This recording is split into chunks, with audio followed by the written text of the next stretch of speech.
नाश्त्यासाठी पोह्यांपासून कांदे पोहे तर आपण नेहमीच बनवतो, पण काही वेगळं बनवायचं असेल तर असं हे खुसखुशीत आणि खमंग असं हे पोह्यांचं थालीपीठ एकदा जर का बनवलं तर पुन्हा आपण याच पद्धतीने नक्कीच बनवाल। कोणतीही भाजणी बनवायची गरज नाही किंवा फार वेळ वाट पाहायची सुद्धा गरज नाही, झटपट बनतं, चवीलाही फार छान आहे आणि महत्त्वाचं म्हणजे हे थंड जरी झालं तरी अजिबात चिवट वगैरे होत नाही। तर पौष्टिक आणि रुचकर असं हे नेहमीपेक्षा वेगळं थालीपीठ बनवण्यासाठी इथे मी हे 1 वाटी भरून पोहे घेतले।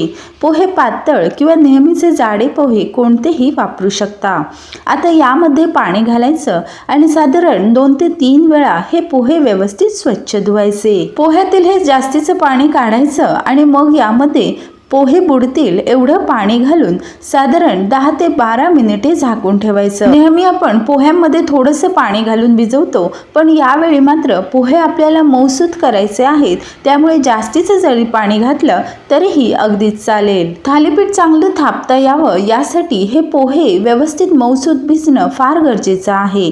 आता हे पोहे भिजतायत तोपर्यंत एक चटपटीत असं वाटण बनवायचं। इथे मी 3 हिरव्या मिरच्या घेतल्या, पण आपल्याला जसं कमी जास्त तिखट लागतं त्याप्रमाणे मिरची घ्यायची। अर्धा इंच आल्याचा तुकडा घेतलाय, 5-6 लसणीच्या पाकळ्या, 1 चमचा भरून धणे आणि 1 चमचा भरून जिरे घेतलं। खरं तर धणे जिरे पूड सुद्धा वापरू शकता, पण ताजं धणे आणि जिरे मिक्सर मधून असं बारीक वाटलं म्हणजे त्याची चव खूप छान येते।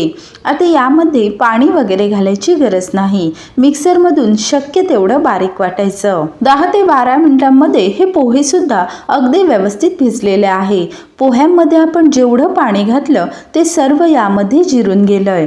आता हे पोहे हातावर चुरल्यावर बघा अगदी पटकन असे चुरले जात आहेत। ताजा मसाला वाटलाय तो सुद्धा या पोह्यांमध्ये घालून व्यवस्थित मळून घ्यायचं।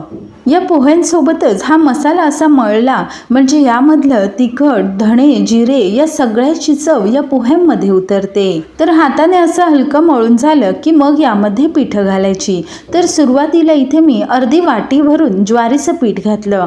आपल्याकडे ज्वारी, बाजरी जसं पीठ असेल त्या पद्धतीने घालायचं। कोणतीही भाजणी वगैरे न करता सुद्धा या थालीपीठाला खमंग अशी चव यावी यासाठी यामध्ये अर्धी वाटी भरून हे बेसन घालायचं। सोबतच या पिठाला चांगलं बाइंडिंग यावं, व्यवस्थित ते थापलं जावं यासाठी अर्धी वाटी हे गव्हाचं पीठ घालायचं। आता हे सर्व आपण भाकरीसाठी जसं पीठ मळतो त्याच पद्धतीने मळायचं। तर या वाडग्यामध्ये मळणं थोडंसं अवघड आहे, म्हणून हे सर्व पीठ मी एका ताटामध्ये काढते आणि मग यामध्ये थोडीशी भाजी सुद्धा घालणार आहे। तर आपल्याकडे जर रात्रीची भाजी वगैरे शिल्लक असेल तर ती घालू शकता, किंवा इथे माझ्याकडे थोडीशी कांद्याची पात आणि त्याचाच कांदा होता ते सुद्धा घातलंय। सोबतच थोडीशी कोथिंबीर सुद्धा घातली। आपल्याकडे जर कांद्याची पात नसेल तर मेथी, पालक किंवा कोणतीही हिरवी भाजी घालू शकता। सर्वात शेवटी थोडीशी हळद आणि चवीप्रमाणे मीठ घालायचं। आता हे पीठ मळताना सुद्धा लगेच यामध्ये पाणी वगैरे न घालता सुरुवातीला कोरडं मळायचं। पोहे आपण व्यवस्थित भिजवून घेतले होते त्यामुळे यामध्ये बरचसा ओलसरपणा असतो।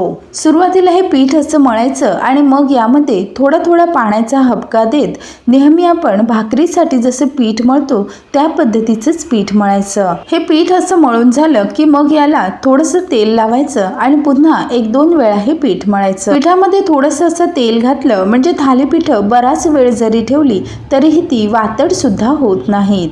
आता हे पीठ असंच तुम्ही थापू शकता किंवा यावर झाकण ठेवून साधारण 3 ते 4 मिनिटे बाजूला ठेवायचं। आता याचं थालीपीठ थापताना बघा नेहमी आपण चपातीसाठी गोळा घेतो त्यापेक्षा थोडासा मोठा गोळा घ्यायचा। तर नेहमीप्रमाणे एखाद्या सुती कापडावर हे थालीपीठ थापू शकता, किंवा इथे मी हा ऑडीचा इकोबेक पेपर घेतला। हा पेपर वापरला म्हणजे थालीपीठ तव्यावर सोडायला सुद्धा अगदी सोपं जातं।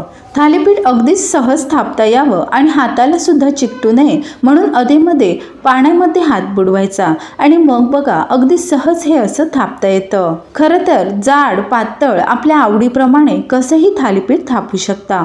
तर हे बघा शक्यतो असं मध्यम आकारामध्ये मी ही थालीपीठ थापते। खरं तर थालीपीठ कोणत्याही पद्धतीची असू दे, पण वरून असे थोडेसे तीळ घातले म्हणजे त्याची चव अजून छान वाढते।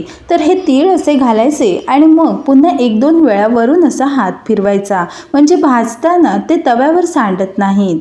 आता वर असे 3-4 होल द्यायचे, म्हणजे यामध्ये तेल घातलं म्हणजे थालीपीठ आतपर्यंत भाजली जातात.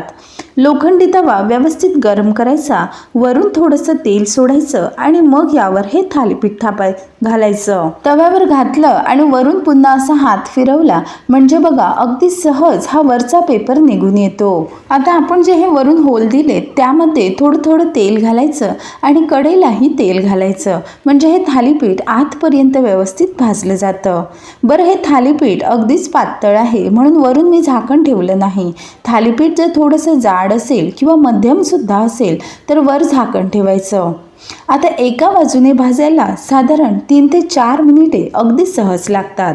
हे थालीपीठ परतल्यावर बघा वरची बाजू अगदी खरपूस अशी भाजलेली आहे.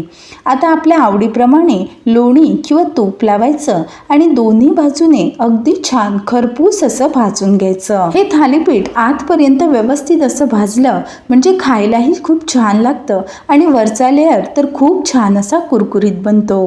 पहिलं थालीपीठ थोडंसं पातळ होतं, पण हे थालीपीठ बघा मध्यम ते मोठ्या आकाराचं आहे, थोडीशी जाडीसुद्धा आहे. त्यामुळे हे थालीपीठ भाजताना मात्र वर असं झाकण ठेवायचं. साधारण 3 ते 4 मिनिटे झाकण ठेवून वाफवलं म्हणजे वरची बाजूसुद्धा थोडीशी शिजत येते. हे थालीपीठ परतल्यावर बघा मस्त असा कुरकुरीतपणा जाणवतोय.